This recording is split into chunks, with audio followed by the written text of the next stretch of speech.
Hey guys, this is my updated picks and prediction video for Burns versus Brady UFC Fight Night. One fight has been added. It is Nathan Fletcher versus Ziggy Mantis. And the card is still a week away, so there could be fights that fall through and other short notice matchups happening. We've seen that happen a ton, especially recently. But yeah, it kind of sucks when there's 2 weeks off from UFC, but anyway, it gives us more time to watch tape. Anyway, here are my picks for the card. Okay, Ziggy Mantis Ramaska versus Nathan Fletcher. I originally wanted to go with Ziggy Mantis in this fight just purely off the Ultimate Fighter series alone, but after watching more tape, I have changed my opinion. Nathan Fletcher has very good wrestling and good submission offense. He's gotten a ton of rear naked chokes in his career, and they were to decent opponents on Cage Warriors, a lot of them. And Ziggy Mantis was in regional promotion like I never really heard of. Blade Fights. Cock 84. Okay, is that for real? If you guys look up his fight history, that's one of that's one of the regional promotions that he fought for. Uh, I never heard of it. Uh Ziggy Mantis is definitely has longer reach than Nathan Fletcher. To win this fight, I would think he would have to keep Nathan Fletcher at distance with his striking, and then he could definitely win the fight because he definitely got some dog in him. That was one thing that was very exciting when he fought on The Ultimate Fighter against Bekzad Uzmanov, but I don't know how good that guy is either. Him going to war with that guy, like I remember seeing that guy on Bare Knuckle, and he lost to who was it again? I don't remember, but he lost on that and a couple other fights I watched. I wasn't too impressed, but yeah, he also has that dog in him, but wasn't very skillful. He didn't really do too much like against Ziggy Mantis. He did drop Ziggy Mantis in the first round, but he kind of just swung more wild like at Ziggy Mantis, while Ziggy Mantis was the more technical striker during the bout. I think Ziggy Mantis, he did kind of slow down a little bit in the fight. I think we could see Nathan Fletcher wrapping up another rear naked choke in this one. He trains with Meatball Molly and Patty Pimblett. And yeah, I'm going to be going with Nathan Fletcher in this one. I just looked at the stats, and apparently they have like very similar reach. I don't know why I thought like there was a bigger reach advantage on Ziggy Mantis' side, but it's 70 inches for Nathan Fletcher and 71 for Ziggy Mantis. I think it was just because Ziggy Mantis is a bit more tall and lengthier that I thought that like he's 5'11" and Nathan Fletcher is 5'8". Also, these guys were supposed to fight the card that just happened, Kennedy versus Barallo Fight Night. I don't know exactly what happened, but it was on the Nathan Fletcher side, something, maybe an illness or something. So we'll see if that plays into the fight. Weirdly, I could kind of see this go like the fight with Nathan Fletcher versus Khan, but the other way around with Ziggy Mantis squirming out of the takedowns and the wrestling of Nathan Fletcher. But and with Nathan Fletcher snatching up the rear naked choke at some point. I would say like medium low confidence. This one might be an okay parlay piece on Nathan Fletcher. Okay, now it's Andre Petrosky versus Dylan Budka. I already did some predictions for this fight, but I wanted to go into more in-depth detail for this video. Plus, like, I thought the other one was a little too quick, and like, I wanted to give an updated opinion since it's been a week now I did the predictions video kind of early. Um, Andre Petrosky is coming off a win over Josh Frem, where Josh Frem like did not know what to do from Andre Petrosky's wrestling. Was kind of impressive, but also Josh Frem is not very impressive in the UFC. And Andre Petrosky's chin is a little bit suspect, that's for sure. He's got knocked out by Michel Pereira and Jacob Malkoun. Dylan Budka, like I said before, I don't think deserved to be on the UFC for that win in the Contender Series. He definitely won the fight, just being a bit more active, like kind of landing punches on that guy, Chad Hannacum, when Chad Hannacum was just kind of holding him against the cage the whole time. It was a really shitty fight, to be honest. I don't know why Dana would sign him for that. Yet other people don't get on with more impressive performances. He got knocked out by Cesar Almeida. I think he was a favorite at some point. Yeah, he was a favorite. I can't believe he was a favorite in that fight. Very surprising. Um, we have two wrestlers fighting each other. Sometimes that like two wrestlers fighting each other is going to negate the wrestling. It's going to be a striking battle, and if it is, that's probably going to suck. But I think Andre Petrosky might have a bit more power. Dylan Budka only has one knockout in his career against a 2-10 opponent, and his striking was not all that impressive from what I've seen. Andre Petrosky's got the better hands, but ugh.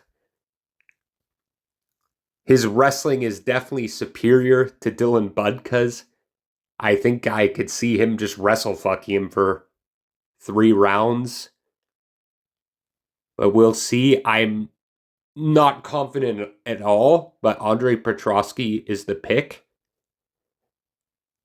Yeah. Ugh. Nasty. I would never parlay Andre Petrosky at nearly a minus 300 favorite against probably anybody. Like, considering, like, the knockout from Jacob Malkoun. Well, really, he knocked out himself, it looked like, against Jacob Malkoun's hip. So, want to know Jacob Malkoun's hip against Andre Petrosky? And yeah, all this to be said, Andre Petrosky for the win. So, Gabriel Santos versus Yizha. I'm actually having a tough time predicting this fight. I'm going to lean Gabriel Santos, but anyway, Gabriel Santos is 0-2 in the UFC against Lerone Murphy. Everybody picked him to beat David Onama after that. Close fight, but it was still Lerone Murphy's fight. He still lost. He definitely won the first round against David Onama, but my boy David Onama knocked him the fuck out with a sweet uppercut. It's beautiful. And then it did a little cheap version of Israel Adesanya's celebration, which is awesome. I love David Onama. Fun fights always. His fight against Nate the Train is one of my favorite fights of all time.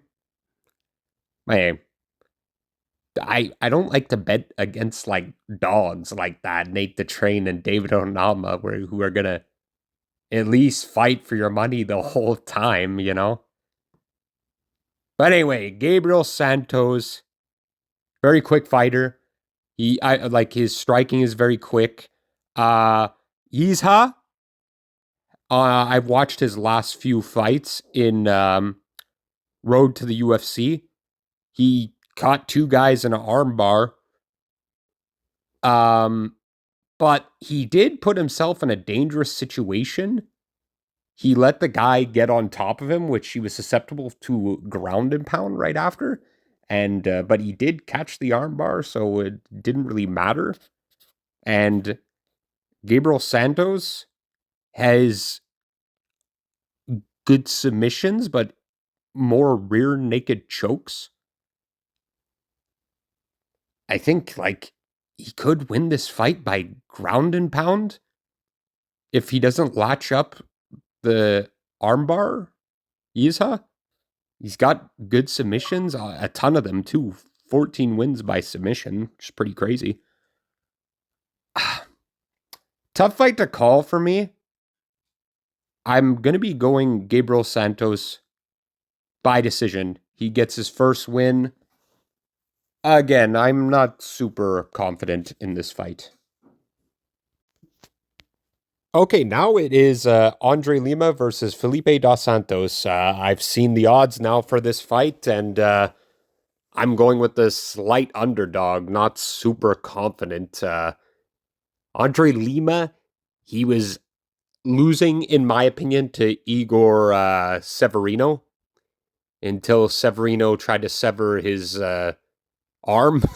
Like he bit Andre Lima, got a tattoo right after. That was pretty cool.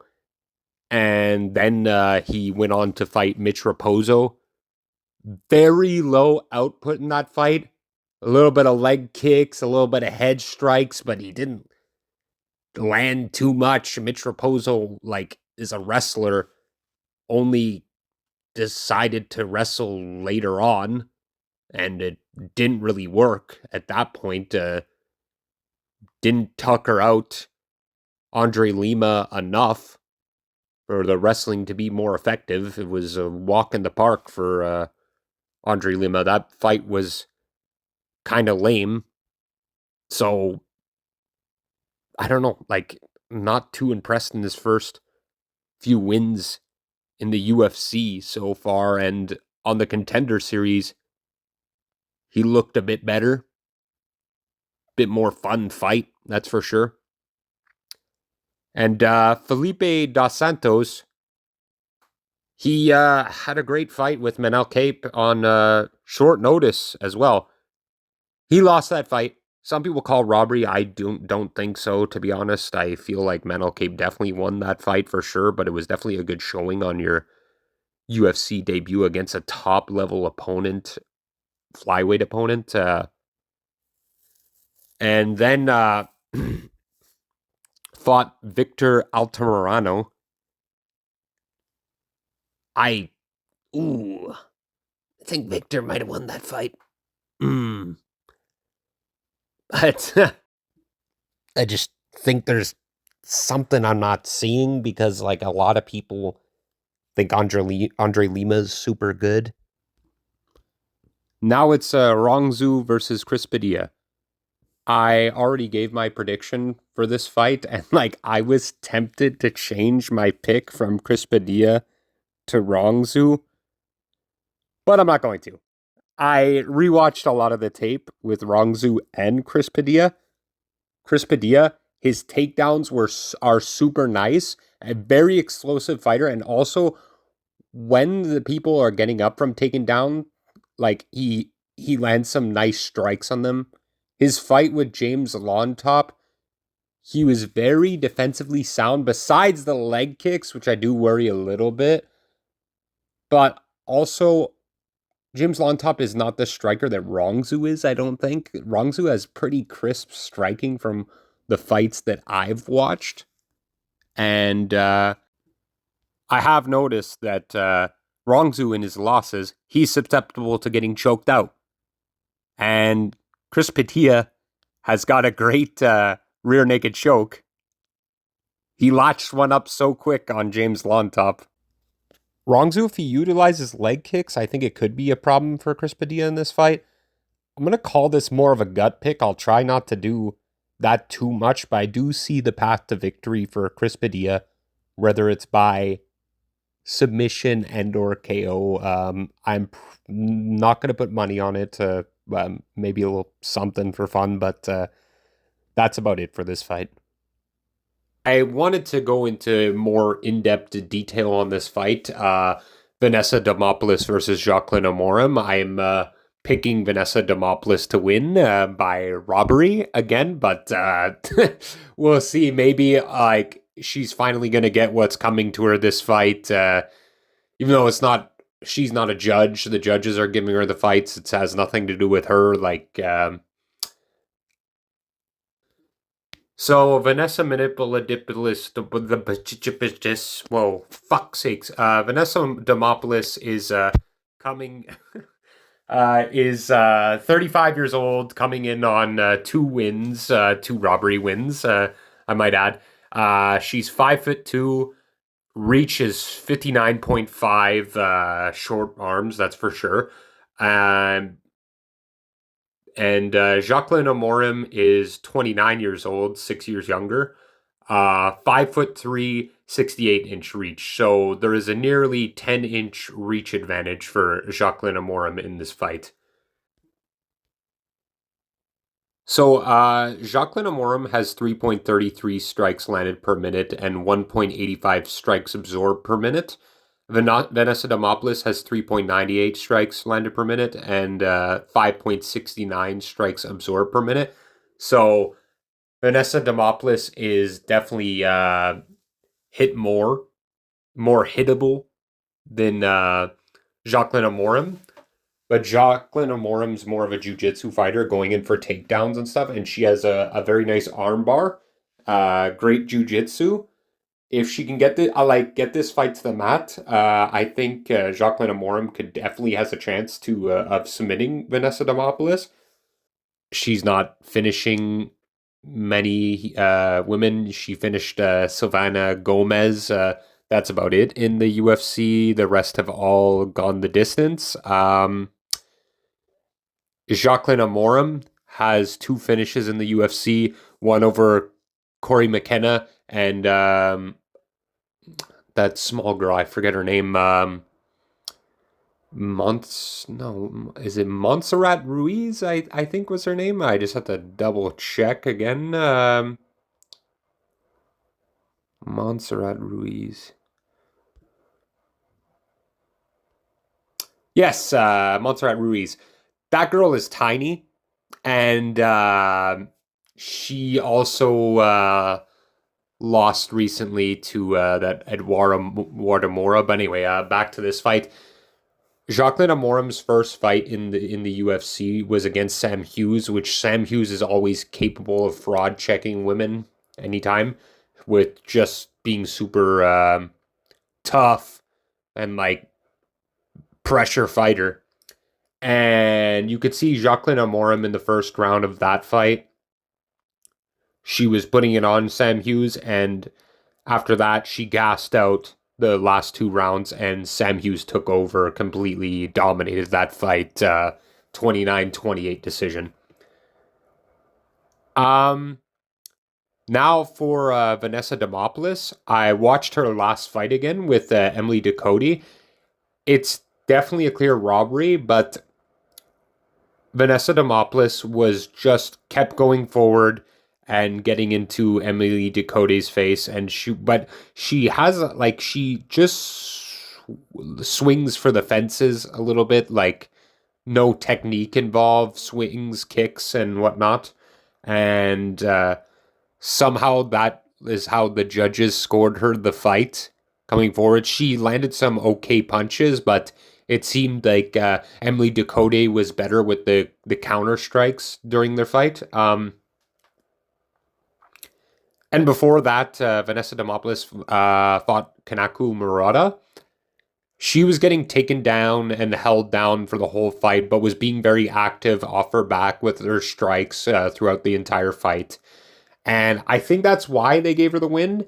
I did definitely think Kanako Murata won that fight, but it was like I say this a lot about other fighters. She could have done more to put a stamp on that win. She just tried to hold down Vanessa Demopoulos like the whole time, which I don't think should win you the fight necessarily. But like it was the ground control and whatnot and strikes from the top that I thought it was scored to Kaku Murata.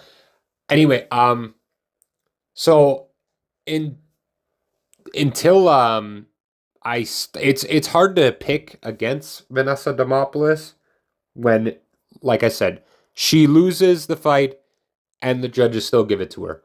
I'm gonna pick Vanessa Demopoulos to win this fight by decision. Because what I think's gonna happen in this fight is I think Jacqueline Amorim is going to have a very clear first round. She's going to get the takedowns and even threaten some like chokes or submissions on Vanessa Demopoulos. And after, when it gets into round two, it's going to be a standing fight, and they're going to be exchanging punches and whatnot. And it's gonna look like a round for Jacqueline Amorim, but somehow the judges are gonna give it to Vanessa Demopoulos. And I think in the third round we're gonna have a more gassed Jacqueline Amorim, and it's gonna be a clear round for Vanessa Demopoulos. Everyone's gonna think it's 29-28 Jacqueline Amorim easy, and then they're gonna give it 29-28 Vanessa Demopoulos. But I wouldn't be surprised at 30-27 with the robbery she's getting. Anyway, I hope you guys enjoyed this breakdown. I have been told I should go in more detail with my predictions. So that's it. Yeah. Okay. Next up is Isaac Dalgarian versus Brandon Marat. I tried finding more tape on Brandon Marat. It's was kind of difficult, but from what I did see, like he's not fighting the best opponents, to be honest. Most of the guys like let me pull it up 1 second. 0 and 0, 0 and 0, 0 and 1, 0 and 1, 5 and 8, 5 and 1, that's good. 8 and 4, not bad. 3 and 1, 11 and 20. But yeah, Brandon Marat was finishing a lot of these lower level guys. When I saw the fights that did go longer, he has an okay skill set, like teep kicks, whatnot. It's not the same level as Isaac Dalgarian, but anyway. And then he fought Terrence McKinney and got smoked in 20 seconds. I could see this maybe going a bit longer than 20 seconds for sure, but also I do not think we have to worry if it does go longer. Isaac Dalgarian was still there the first two rounds against Christian Rodriguez. It's like his longest fight pretty much. He was a bit gassed in the third round, but still, like he still should have got that win when he fought Christian Rodriguez. But yeah, I wouldn't even touch like the betting line for this because like he's way gone, way too heavy of a favorite, and I wouldn't touch the Brandon Marat side. I really don't think he's gonna win. So yeah, the pick is Isaac Dalgarian, like KO round one. He is gonna explode, and Brandon Marat's not gonna be ready for it, I think. Plus, Isaac Bulgarian smoked Francis Marshall, and we see like Francis Marshall, he's not a can. Like Francis Marshall probably KOs Brandon Marat in round one as well. Anyway, yeah, that's my pick for the fight, Isaac Bulgarian. Okay, next up is OSP versus Ryan Spann. And Ryan Spann is on a three-fight losing streak. Against decent guys, Bogdan Guskov, Anthony Smith, and Nikita Krylov.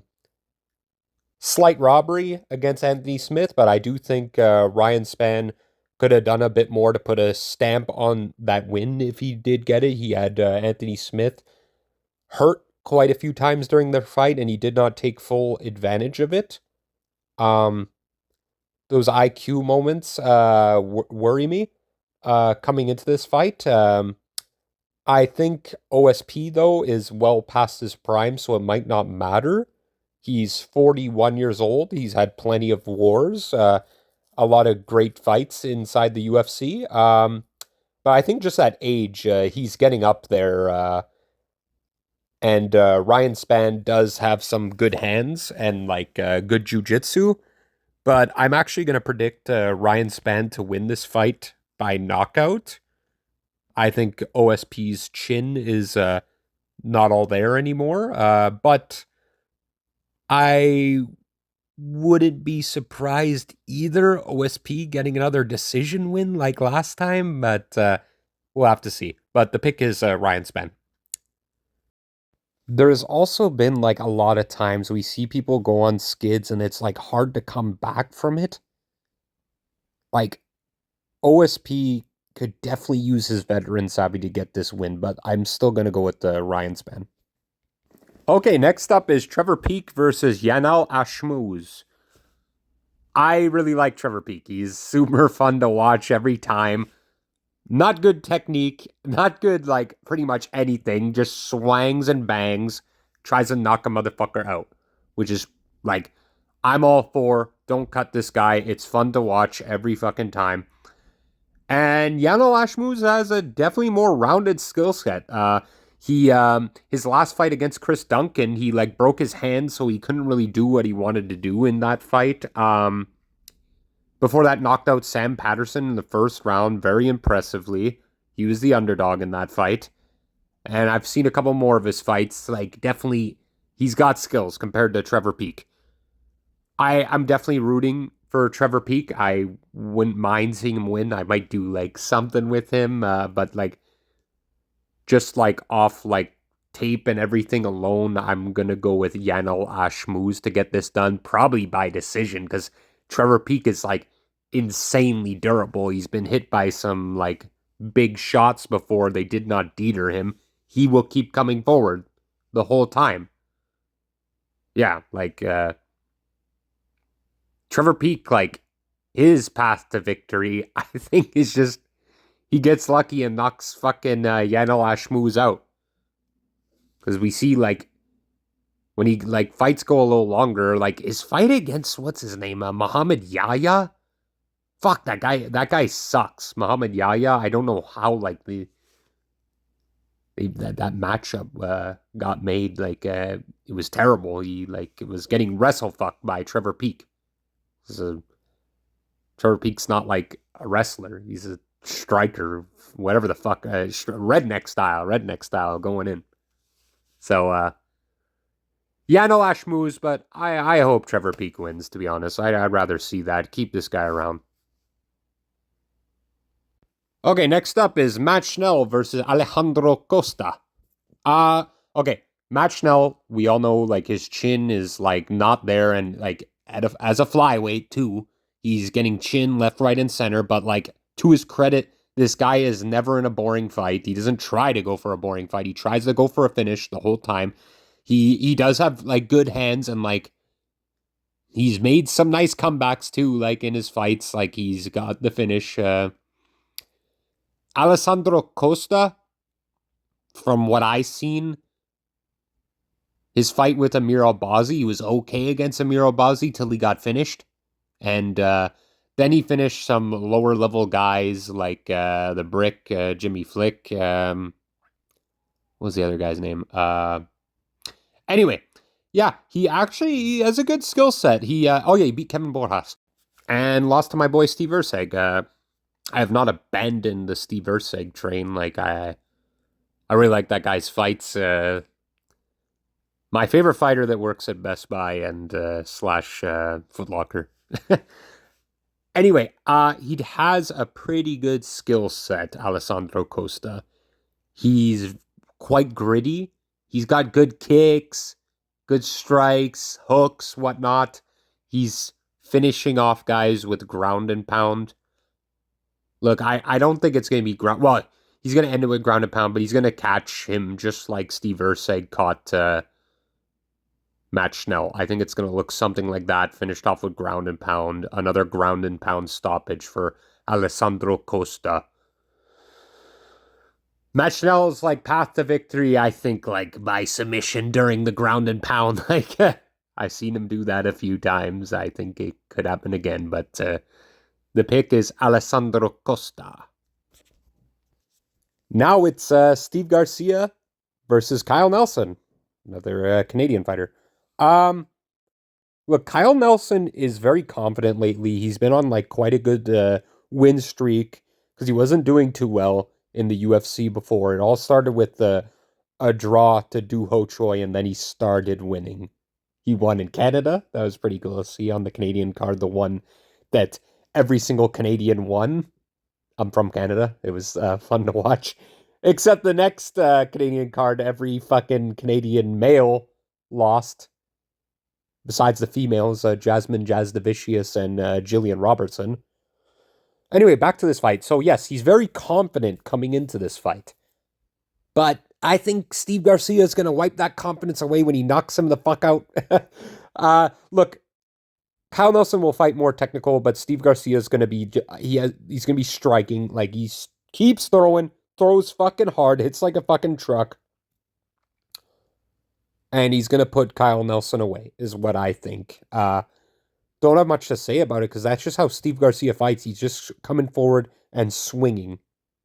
It's very impressive. Like his streak right now. He's been the underdog quite a few times. I bet on him those times. I bet on him since after seeing his fight with Chase Hooper when he knocked out a young Chase Hooper. That was at featherweight. Chase Hooper's found his home at lightweight. I think Chase Hooper belongs there. This is the division for Steve Garcia.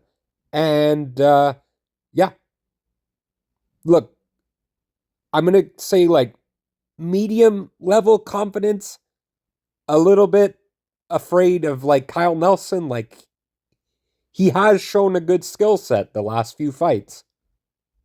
The finish against Bill Algeo I didn't like, but I don't know like how much better that was going to go. Like Bill Algeo was like super wobbly, so like his hands are good too, Kyle Nelson.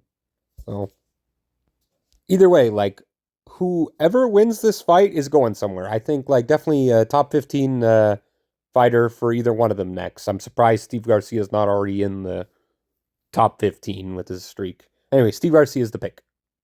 Okay, next up is Natalia Silva versus Jessica Andrade.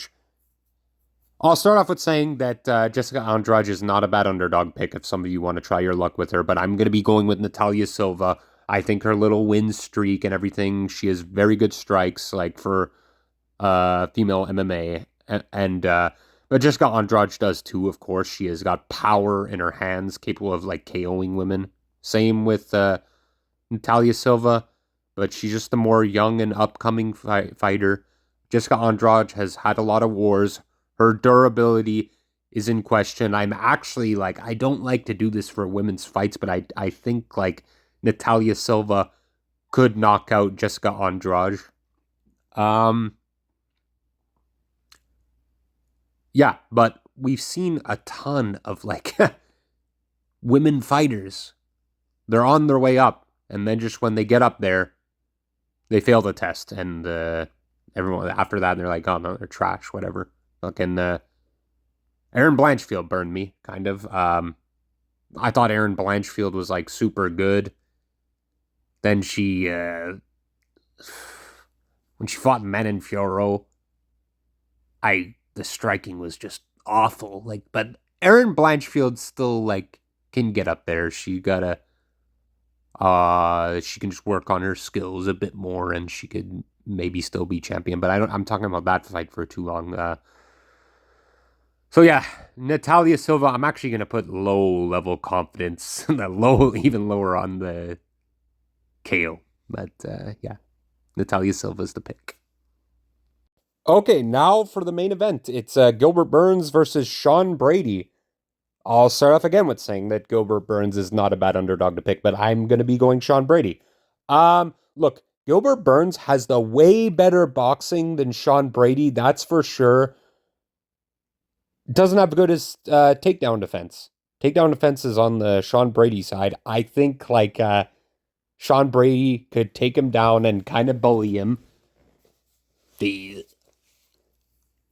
I want to say like ground and pound, like I don't know. I think like it's probably gonna go the distance this fight.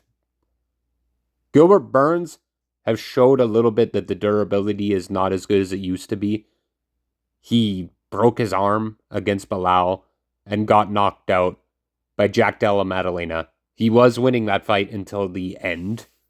And yeah, Jack Della Maddalena hits super hard though. I think he might stick around a bit more in this fight with Sean Brady. But Sean Brady, his fight against Kelvin Gastelum, like I was so impressed seeing him do that to a wrestler, but maybe Kelvin Gastelum just don't give a fuck. Look, he was taking him down at will and submitted Kelvin Gastelum very impressively. And say what you will about Michael Chiesa, but he was taking him down at will. I think Michael Chiesa might have got like the final round in that fight, but yeah. Now saying it out loud that Gilbert Burns will be his best win, that's for sure, because Sean Brady's best wins are Kelvin Gastelum and Michael Chiesa at the moment. If Gilbert can keep this on the feet, I think he could probably smoke Sean Brady, maybe even knock him out. Like I said, he's not a bad underdog pick. That's for sure. Just like the age, also he's 38 years old. I think the best years are behind him.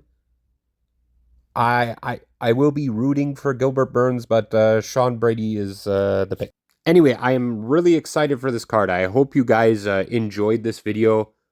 I have a lot of respect for the guys that do these kind of prediction videos. I watch a lot of them, and I just want to like try and do some of my own. But it is a lot of work, like honestly, to do this. You have to watch a ton of tape and like take notes on all the fights, and like then after like there's like this other part of like I'm putting the picks out there, so like I'm accountable. Not that everyone's gonna like straight up like parlay every single pick that I have. I hope not, at least. But if it does and it hits, that'd be nice. So good luck on this card. I hope you guys enjoyed my picks for this fight night. It should be a good one, to be honest. This card better than last weekend. I hope it was okay, to be honest. All right, that's it. See you guys next time.